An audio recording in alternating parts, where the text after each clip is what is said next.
What if the sea could hear your wishes and answer them? A poor fisherman casts his net and pulls out something impossible, a golden fish that speaks with his wife's voice. But when desire meets the deep, something ancient wakes beneath the waves. This is not just a tale of greed. It's a haunting journey into the silence that watches from below. Stay till the end, because once you hear the sea whisper back, you will never forget what it says. The sea was quiet that morning. The sky hung low, heavy with gray clouds. Waves lapped against the old wooden boat, slow and tired. The fisherman sat still, hands calloused, eyes searching.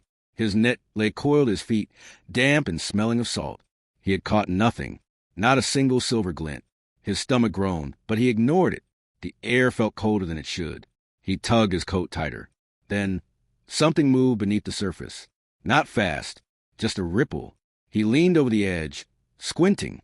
The water was dark, darker than he remembered, a flash of gold. Then gone. He threw the net. It sank with a slurp. He waited.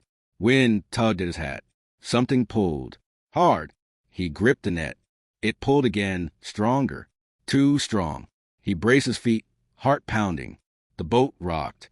Waves crashed, sudden and fierce. Salt sprayed his face. The net came up slowly. Heavy. Unnatural. Then he saw it. A fish. But not a fish. Its scales shimmered gold, but its eyes were human. Wide. Brown. Blinking. He gasped. The thing opened its mouth and spoke. Put me back. The voice was calm. Too calm. It echoed inside his skull. He stumbled backward. The boat creaked. The sea hissed. Put me back, it said again. He looked at its face. The mouth curved into a smile, but the eyes did not change. The same wide, staring eyes. He tried to speak. His tongue felt dry, his chest tight. I. The fish blinked once more, and his wife's voice came from it. Why are you afraid of me? The net slipped. He screamed. The wind swallowed the sound. The boat tilted. His hands trembled. The fish fell back into the sea. A splash, then silence. He sat alone, breath short, eyes wet. The water calmed. But he knew something had changed. The sky grew darker, not with clouds, with something heavier, the kind that pressed down on the bones. He looked at his hands. They were shaking. Salt crusted his palms, but they felt cold, colder than the sea. He turned the boat toward shore. His arms moved, but his mind floated. Thoughts scattered like gulls before a storm. The coastline appeared, pale and distant. Home. He did not want to go there, but he rowed. The boat scraped the sand. He stepped onto the shore. His boots sank into the wet earth. He glanced back. The sea looked still, too still. He walked up the path to his cottage. Waves whispered behind him. The door creaked as he pushed it open. Inside, the fire was out. The room smelled of smoke and damp wool. His wife stood by the window, back straight, hands folded. She turned slowly and smiled. Her eyes, they were not the same. They were brown, wide, blinking. His chest tightened. The room spun. She spoke. Did you bring something home? He stepped back. No, he whispered. She tilted her head. The same calm voice. Yes, you did. He saw the sea in her eyes. Moving. Alive. Watching him. He wanted to run, but his feet were heavy. Her hands reached out. Cold fingers brushed his cheek. He flinched. She leaned closer. Next time, she said, do not throw me back. He could not breathe. The air thickened, dense like seawater in his lungs. Her face was inches from his. Still smiling. Still wrong. The fire pit crackled suddenly. Flames that had not been lit all day roared to life. Blue flames. Unnatural. He stumbled away, knocking over a chair. She did not move, just watched. The shadows behind her shifted. Shapes slithered along the walls. Long, thin, like eels dancing in smoke. His heart thudded, so loud it drowned the silence. He ran to the door. It would not open. The wood was warm, breathing, pulsing. He turned back. She was closer now, not walking, gliding. The floor groaned beneath her, swollen with salt. She raised one hand. He froze, not by choice. His limbs refused him. Listen, she said, to what you pulled from the deep. The fire hissed. The walls creaked. Then came a sound from beneath the floorboards. A low, wet murmur. Whispers sloshing and thick. like voices drowning in mud. His ears rang. He fell to his knees. She knelt beside him, hair falling like seaweed around her face. "Now," she whispered, "you will not fish again." He tried to scream. The sound never came, only the echo of waves. Inside his head, the waves grew louder, crashing against nothing, filling the room with a rhythm not of this world. His vision blurred. The walls bent inward. The ceiling dripped. Salt water, cold and steady, pooling on the wooden floor. She stood again, taller now, the shape of her body shifting like a current beneath a storm.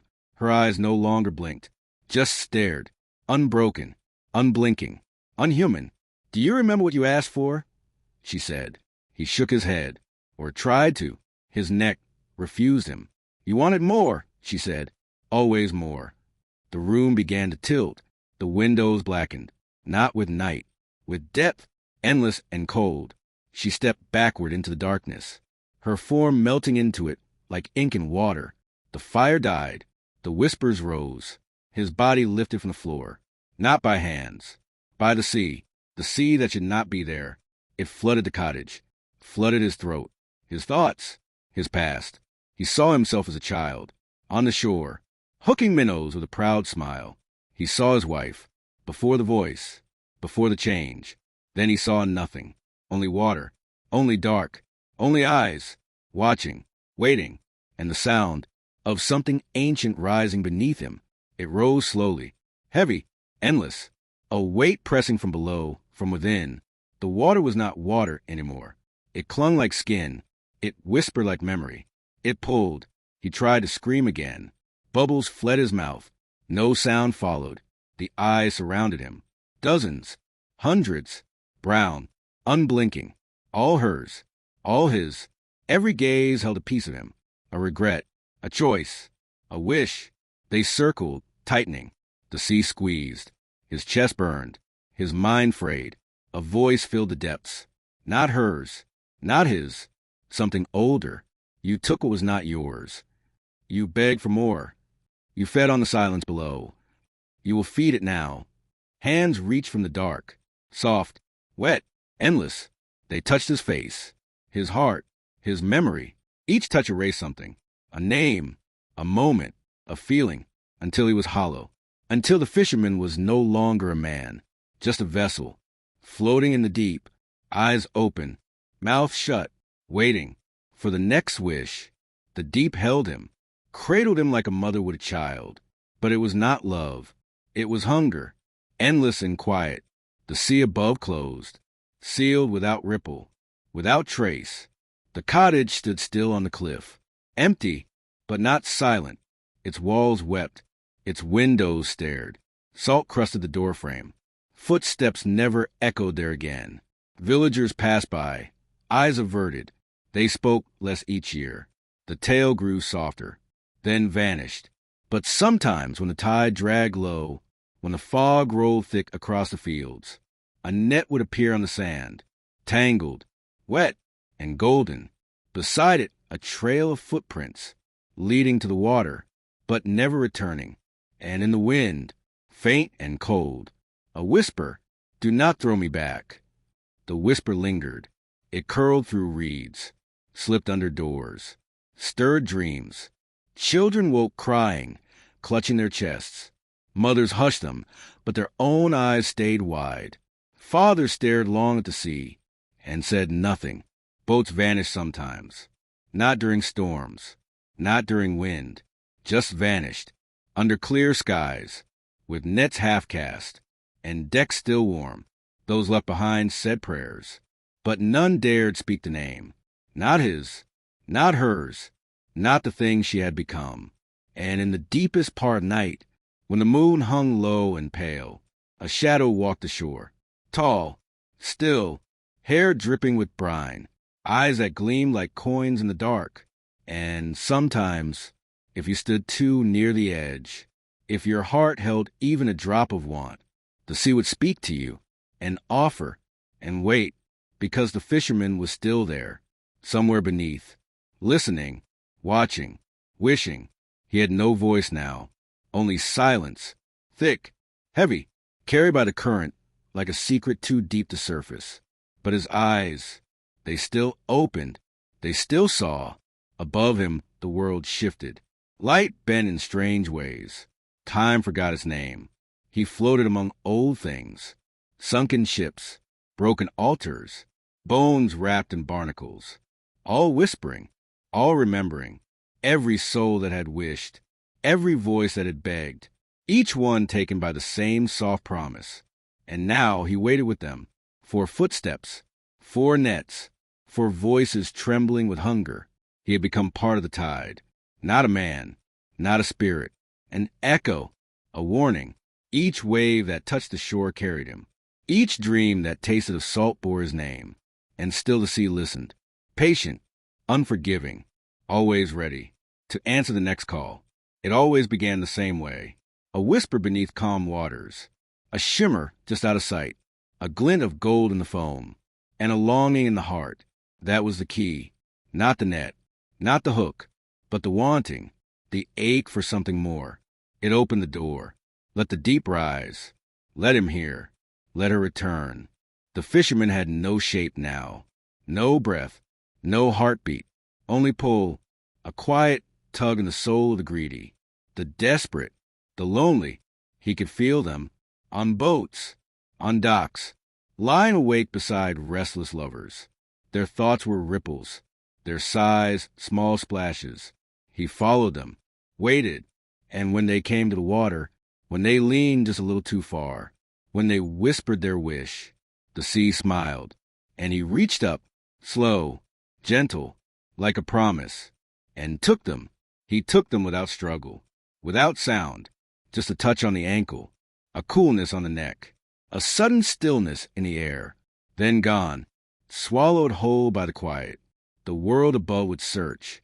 They would call out names, drop lanterns into the surf, pray into the wind, but the sea never returned what it claimed. It held too much. It remembered too well. And below, in that endless hush, the fisherman watched each new face arrive. Eyes wide, mouths open. He said nothing. He only listened as they begged, as they wept, as they changed. The sea did not punish. It transformed. It reshaped one into silence and longing into wait. And the fisherman, who once threw the voice back, now pulled others in, one by one, to join the drift, to feed the deep, to wait. They waited in the hush, in the stillness that lived beneath waves. No sun reached them, no time touched them, only the rhythm of the sea, slow, endless, heavy. Some forgot their names. Others whispered them into the dark, over and over, until even the words dissolved. The fisherman did not speak. He did not need to. The new ones learned in silence. They felt the pull, the old hunger rising again, not for food, not for light, but for the world above, the voices, the choices, the weight of wishing. They waited for someone to want, to hope, to ask, and above always someone did. A lonely heart, a desperate cry, a trembling voice cast into the surf. And when it came, when the call echoed down through the black, they turned, all of them, eyes wide, hands reaching, and the fisherman led them upward. One more time. The sea was calm that evening. Gentle waves kissed the shore. The sky glowed with fading light, brushed in gold and rose. A boy stood at the edge of the water, small, still, eyes full of wonder. He held a broken net in his hands. Old rope, frayed edges, found tangled in driftwood. He stared at it, curious. Something shimmered in its knots. A scale, fine as glass, bright as fire. He reached for it, then paused. The wind shifted, carried the scent of salt and something older. He looked out to sea, and the sea looked back. It held its breath, waiting, but the boy smiled, turned, and walked away. The net dropped to the sand. The waves reached for it, then stopped, and slowly pulled back. The water grew still once more. Beneath it, in the dark, the fisherman watched, and for the first time in many tides, he closed his eyes, not to sleep, but to rest. The sea turned quiet. The deep, deeper still, and all those who waited with him waited a little longer. As above, no one wished,